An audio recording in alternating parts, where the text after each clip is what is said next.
Hello, everyone. Welcome back to the channel, and welcome back, Corbin. Corbin is, of course, the Ioniq guy, and my go-to Ioniq guy when I have questions about the Hyundai EV selection, which seems to be growing. We've got Ioniq 5, Ioniq 6, Ioniq 9 is starting to hit showrooms, and of course, me and Kyle have been playing with that a little bit recently, and I'm very intrigued by that, by the way. People always think Hyundai and Kia, same thing basically, but no, they really are quite different. And I actually do typically prefer the Hyundai approach. So I brought you on here to talk about your Hyundai Ioniq 6. For those who don't know, Corbin has an Ioniq 6, which is a no-brainer being the Ioniq guy, but it's also the same kind of spec as my Model 3. So rear-wheel drive, long range, really the base model. You got it because it was a good lease deal. All the same story for my car. That's why I have my car. And we even raced each other in the i90 Surge in these two cars. Now, not these specific cars. We had cars provided by Hyundai and Tesla in that case, but same exact one for lack of better terms and circumstances. So welcome back, Corbin. How has your Ioniq 6 been? It has been good. It has been a mostly trouble-free 1 year with it. That one issue was just the charge port door when it was super cold out. Didn't open for some reason, didn't close for some reason, but once it warmed up, it was fine. But no ICCU failure, which is something that's always looming over Ioniq and Kia EV6, EV9 owners' heads, which is a bummer. But it does happen. No 12-volt issues. I got the original 12-volt battery in it. A little ashamed of how little mileage I put on it. I only put on about 3,500 miles over a year. We did a little less than that in 48 hours with the i90 Surge. Right. So I guess in total, I've got close to 7,000 miles of experience behind the wheel of the base model. So yeah, been pretty problem-free. I'm happy with it. Efficiency has been relatively good at 3.9 miles per kilowatt hour. I kind of was hoping it would be a little bit higher, but where I live, I'm doing mostly highway driving. If you're tooling around the city, it's going to be probably closer to 5. Right. Yeah, and that's very comparable with mine. So let's actually rewind a little bit. Why did you get this in the first place? I mean, I knew, being who you are with your channel, naturally you would get an Ioniq 6 if it made sense. So what led you to get this? Why did you get this specific one, the base model, rather than the upper trims? Maybe talk about the lease deal and stuff, but then also maybe talk about are you happy with the base model, or do you wish you had sprung for something higher? Yeah, so I wasn't entirely sure if I wanted to get an Ioniq 6. I was kind of between that and the new Kona electric that came out in 2024.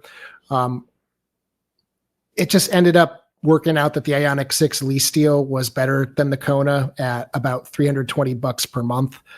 That's with tax, title, and everything that I'm paying. So pretty cheap. Definitely, probably pretty similar to your Model 3, no? Yeah, I think mine was maybe a little bit more than that, but there's also the Colorado incentives that then come later with taxes. I don't know, and then depends how much you put down, of course. I don't know if you had much down, or was that kind of a zero down? Zero. Amazing. Yeah, so I think your deal is a bit better than mine, and that's what I've seen in Colorado too. We've seen some Ioniq 5 and Ioniq 6 deals and EV6 from Kia as low as like the lowest I saw was $170 a month, zero down, which is crazy. Yeah. That's so cheap. Those of course have waned and waxed, the deals have come and gone, and we're seeing some bills potentially passing Senate and stuff that could remove that completely. It's really hard to say, so I guess take everything with a grain of salt, folks who are watching, because your deal may vary, but it is a decent car. I mean, would you say for a base model, do you feel like it's decent? Because I have some thoughts on it, because I lived with it for much less than you have, but I've definitely experienced the SE model. But I want you to maybe tell me, what do you feel about the base model SE versus maybe SEL, also compared to Ioniq 5? Is that base model worse? Yeah, I mean, in hindsight, I do wish that I would have sprung for at least the SEL. Probably my biggest complaint with the SE is just the all black interior. I just Mm. find it so punishing to sit in for extended periods of time. I think you're a light color interior guy too. Yeah. It's just so boring. There's no ambient lighting. It's just pitch black in there at night. So just in terms of styling, I do miss that when I'm not driving my Ioniq 5. In terms of feature sets, I mean, the only thing that I really truly miss from my current 2025 Ioniq 5 Limited is ventilated seats. It does have heated seats. Oh, I do miss a heated steering wheel too. I do have to admit that. Right. But other than that, like exterior wise, it has all the same lighting as the upper trims, so you're not getting skimped on that. Yeah, Okay. I do wish that I went for the SEL at least just for that interior. Yeah.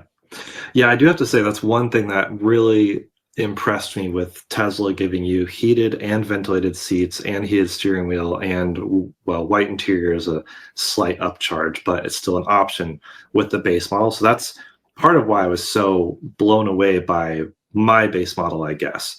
But they still didn't completely skimp out. I mean, it was crazy to see no auto dimming mirror in your car, like you said, for the price of car. That blows my mind that any car doesn't come with that standard now. I guess maybe the economy hatchbacks, the 1.3 liter something, just okay, $17,000 car, fine. But with an EV that touts technology, like, to me, it's crazy that you have 800-volt charging and then architecture, and then no auto dimming mirror, and no folding side mirrors. But you get a powered charge port. You do get, isn't it the standard headlights that you would get kind of across the trim levels? Yep, same across all of them. So you're not getting like this gimpy, terrible headlight that you see with some other cars. The reflectors. Yeah, yeah. So I guess it could be worse, but I think you're right. It could be better. And just the feel of the interior. I think, the new Model 3 really took a step up in terms of feel. However, you just told me you've driven an old Model 3 recently. What do you think of that interior as a side note? Yeah, oddly enough, this morning I was at a used EV dealer in New Hampshire, and they have everything on the lot. And I was like, you know what? Maybe I'll take this opportunity and finally sit in a Tesla Model 3 and drive it around the parking lot. It didn't have a plate or anything. I will say it does have a seemingly nicer interior versus my base model Ioniq 6. Now this thing was 4 or 5 years old. It was pretty beat up.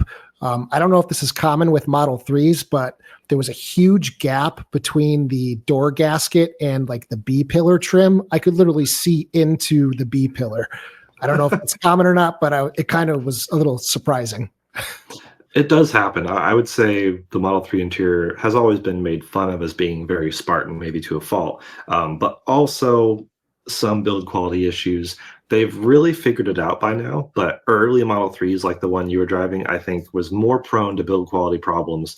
And though it has what I would say is maybe a slightly nicer premium feeling interior than your Ioniq 6 SE, chances are your Ioniq 6 was built better. We've seen pretty good build quality with stuff we've done over in the Spec detailing channel. Colton's been pretty impressed with those cars.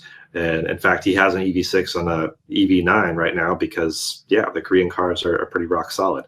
I will say I don't have any creaks or rattles in the Ioniq 6. My Ioniq 5 did have a pretty annoying door panel rattle on the passenger side, but nothing to report in the Ioniq 6. I don't know if that's just because it's a sedan and it's not open to the trunk like in the Ioniq 5. But yeah, build quality seems pretty good with the Ioniq 6. So overall, I'm happy with it. In regard to that Model 3 today, I was pretty happy with the one pedal driving. I mean, like I said, I've never driven a Model 3, and that was really nice. I also tested the autopark feature because it had full self-driving, and it's leaps and bounds quicker than what Hyundai has in their cars. Now, my Ioniq 6 SE doesn't have that. My Ioniq 5 Limited does. it is just so slow. But just trying it in the Model 3 today, I was honestly shocked how well it worked.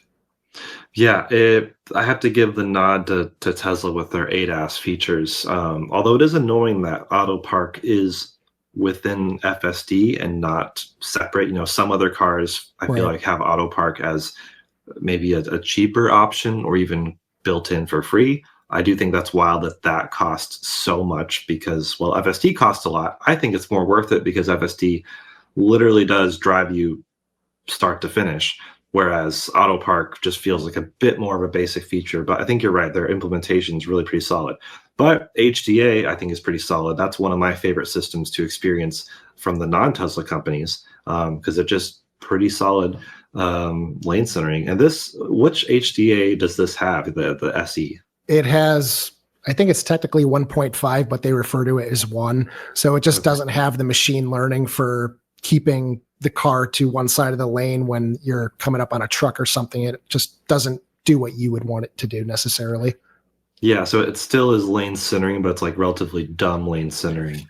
Yeah, but it works well. It works really good.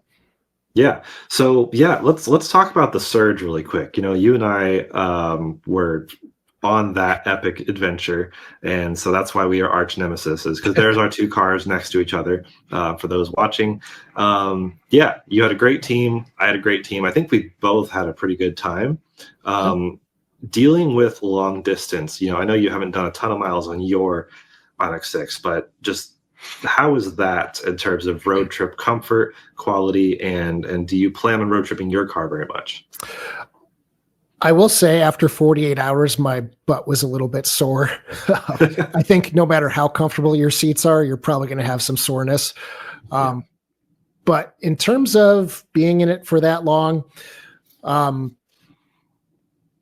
I'll talk specifically about the back seat. The back seat has great leg room, but the door panels are rock hard, and it just makes trying to relax and kind of spreading out back there pretty uncomfortable. But I was never at any point like looking for leg room. We kept our back seat folded so we can get into the trunk and get our snacks and stuff. But overall, I think everybody in the car was pretty satisfied with the comfort. I know Lacey specifically mentioned she was really comfortable. And I think we all used HDA quite a bit. I know every time I was behind the wheel, I had it activated. So yeah, I mean, I think it's a great road tripping car. Obviously, if you have like a family of 4 and you're taking a bunch of bags with you, you're probably going to want to take an Ioniq 5 or something bigger because you're really not going to fit more than like 3 roller bags in the trunk. I haven't actually tried, but it's probably going to be a little bit more limited. But for 2 people like me and my fiance, we could go away for a road trip and not have any issues.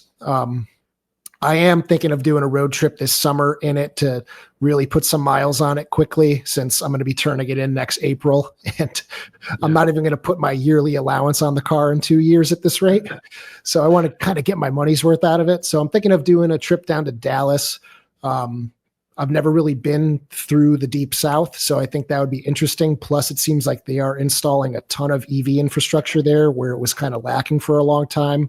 I know Iona's build out is going really crazy, so I would love to take part in trying some more Iona stations on the way down. Right. Yeah. It's a great place. I can give you lots of recommendations. I lived in Dallas for a bit, worked in Dallas. And that's where my friend Ahmad lives. He has his own YouTube channel. He had one of the first EV6s and sold it, which is tragedy. Oh, he got rid of it?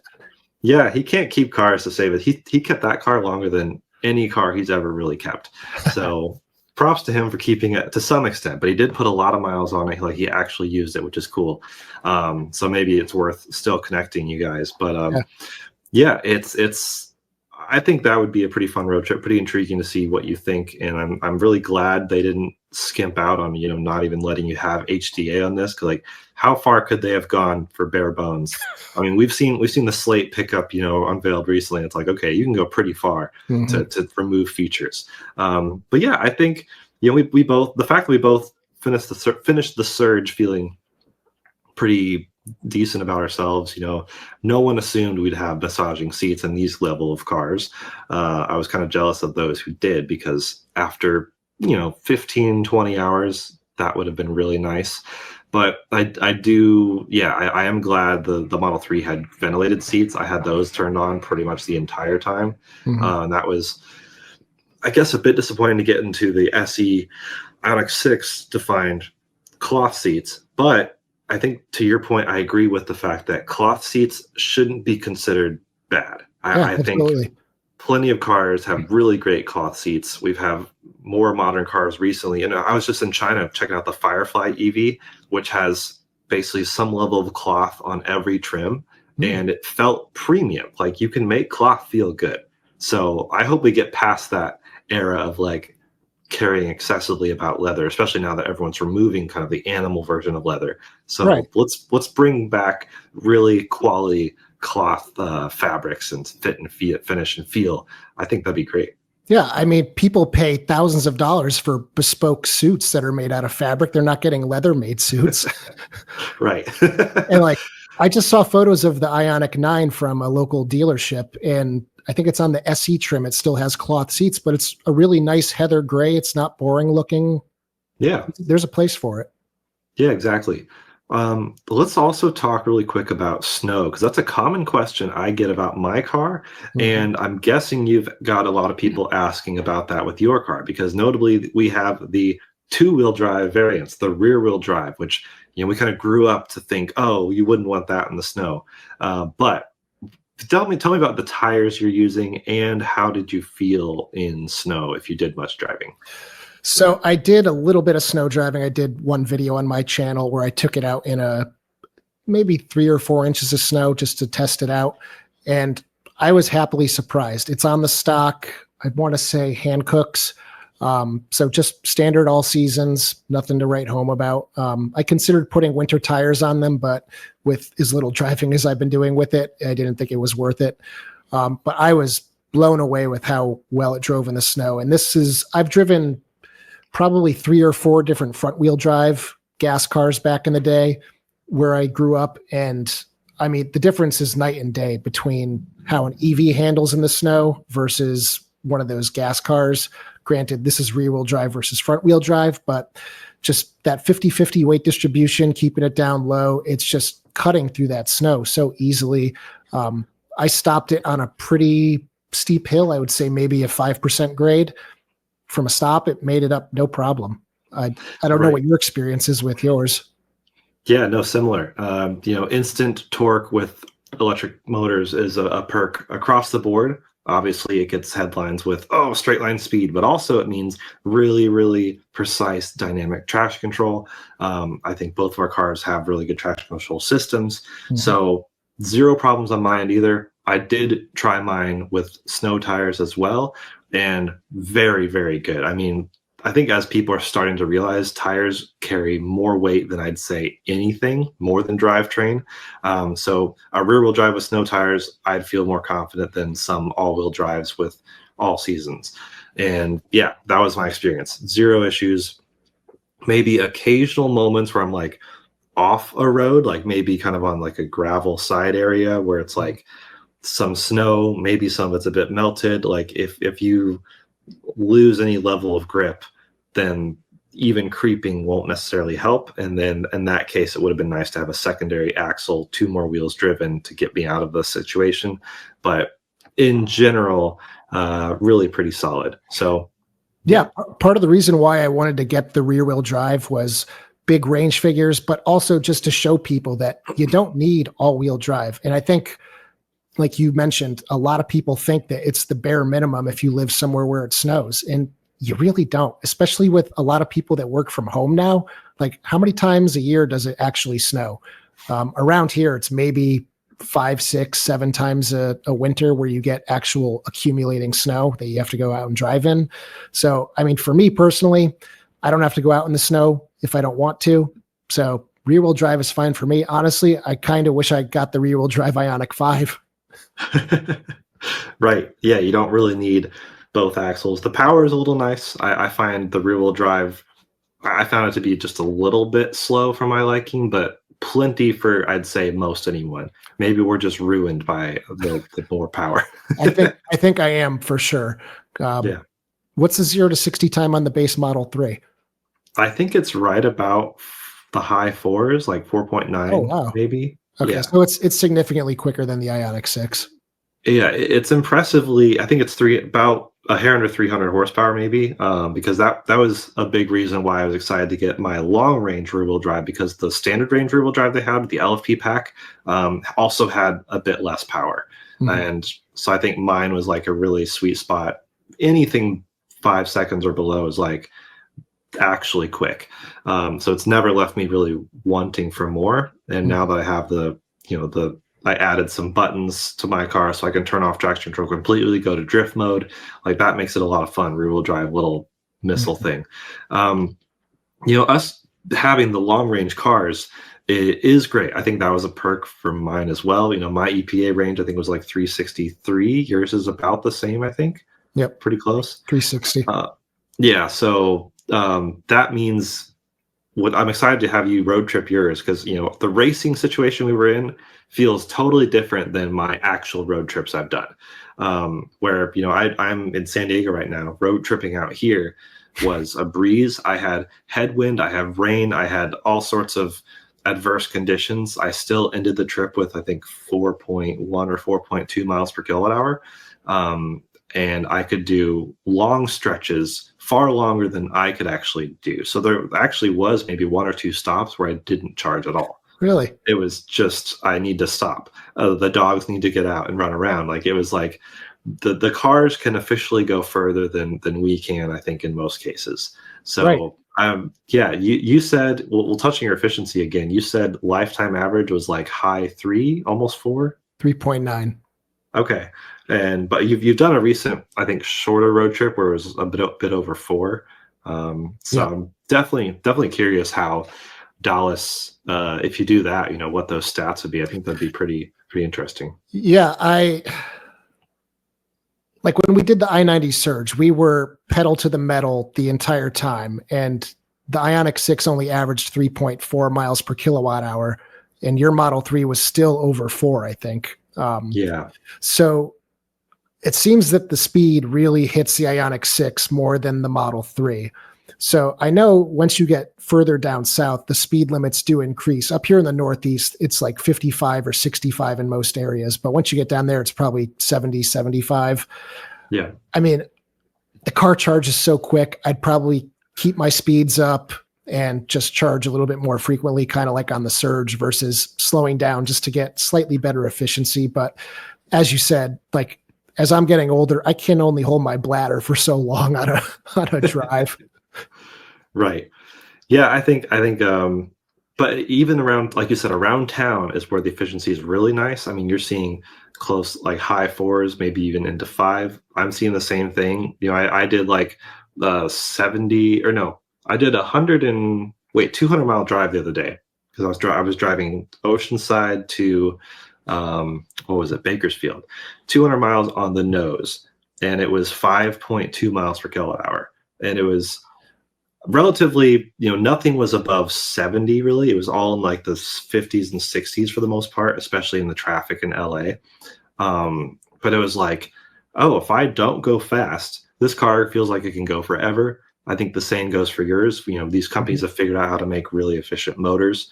And so I think, something you pointed out in your video, which I'll leave link below, is that you've lived with level one charging with this car, right? At least to some extent. I personally haven't. My mom did Oh, when we right. moved to Boston, we kept it there because we didn't have a second parking spot here, and I let her drive it for a few months. So she only charged it on level one, which was more than enough for her. I mean, she's retired, so she doesn't Yeah. really have to go anywhere, but level one can work for most people when you have a car that's so efficient. I mean, if you plug it in for 8 hours, you're going to get probably 40, 50 miles of range overnight. Yeah. Yeah, that's the thing. People who don't have level two charging at home maybe want to rely on DC fast charging. This car charges really quite well in DC fast charging, definitely better than my Tesla. But also, level one charging is possible with something this efficient, whereas you're not really going to see that as an option with a Rivian or a Cybertruck or whatever. But with something like this, I've also done the same a bit with my car, where I've just tried out level 1 charging. It's like, wow, that really got me a long ways. Every electron gets you just a bit further. Yeah. Yeah, so sounds like it's been solid. Looks like you haven't really done much besides some tint, which I really need in my car. Really, you Driving haven't done it yet? I haven't done it. And driving in the heat of the desert, I was like, man, my AC is cranking, which adds to the impressiveness of the efficiency, I think. And we forgot to mention, your car also has a heat pump as standard, powered trunk is standard. You have decent standard features. Like it's absolutely livable of a car. Different models have different things to standard. It's fine. We're seeing that improve, hopefully. So let me get your final thought at the end here of what do you think of the new Ioniq 6, and would that be a contender when your lease is up? I am a fan of what they've done with the refresh. Just like with my Ioniq 5, my 2025, they've improved many things. Bigger battery, so I can only imagine that the range on this thing is going to be pushing 400 miles with an extra 7 kilowatt hours or so. Yeah. The new CCNC software system, wireless Android Auto, Apple CarPlay, it's most likely going to have the NACS port. They haven't confirmed that for North America yet or not. They removed the weird second double spoiler in the back, which I know so many people hate. I don't know what your opinion is on it, but I kind of think it looks cool. But a lot of people hate it and won't buy the car because of the way it looks. So I think they really needed to do that. Like it's been selling 3-to-1, 4-to-1, or the Ioniq 5 has been selling 3 or 4-to-1 to the Ioniq 6. So it hasn't been a huge hit. Last year they only sold 22,000 of them. So they really need to do something with this refresh. I think it's pretty effective. Whether the ship has sailed in the US on sedans, I don't really know. The Model 3 sold almost 200,000 units last year. So there is some market for a efficient sedan in our market. And I can only hope that Hyundai did enough to kind of make it competitive. We still don't know if it's going to be made in the US either. And with what's going on with tax credits and everything, who knows if they'll even sell it here. Maybe they'll just decide to cut it completely if sales are really that bad. Right. There's a lot of unknowns with that. But I do think it is compelling. I am torn on styling. I'm split down the middle, man. I wish, my perfect Ioniq 6 is like somewhere between the two. Like Really? yours versus the refresh. Somewhere in that design is like this perfect Ioniq 6. But I like seeing them on the road. I see a decent amount. I'm sad to see that they're selling less than Ioniq 5, but I do think in the US, though there is a sedan market, there's a much bigger crossover / hatchback market. People just want the extra space. I do think Ioniq 5 looks better objectively, but I still like the Ioniq 6. I like that they're so different. I mean, my beef with the outgoing Model 3 and Model Y is that they were the same car, just one was stretched a little on the Y-axis. Mm-hmm. Whereas Ioniq 6, Ioniq 5 feel totally different. Ioniq 9 adds to that, feeling totally different, but still cohesive enough design language. Maybe at some point I can interview one of the designers. I think that'd be really fun. But yeah, I mean, stay tuned, folks, for to both these channels, the Out of Spec Bits, but also, of course, the Ioniq guy for updates. If we find out more on Ioniq 6 upcoming refresh, what it'll do, if it comes here, NACS or not. I'm sure it'll be NACS, but we'll see if it even comes to North America. I don't know. There's a lot of unknowns in the air, but appreciate you joining in, Corbin. And yeah, we'll leave his channel link below, along with his 1-year review video. Also, his recap of the I-90 Surge. The I-90 Surge was a fun adventure, but holy crap, that's a lot of watch time. It is actually the exact same time as the Lord of the Rings Extended Edition trilogy to the second. Fun fact. But if you don't have 11 hours and 31 minutes to burn, Corbin has a much briefer, maybe slightly pivoted towards the Ioniq 6 part of it, but that is also linked below. So, and I'm going to challenge you to a rematch in a surge type test with the new bigger battery Ioniq 6 when it's available. Sounds good. We should really do like a 10% challenge. We should just do all the typical testing we do side by side, because I think it would be really close. And especially, maybe I'll have you beat on the highway efficiency, but then you'll smoke me in charging.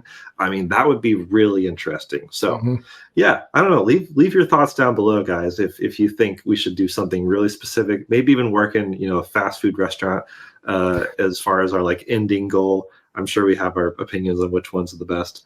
We like to make it fun. So anyways, Absolutely. see you guys in the next one. Take care.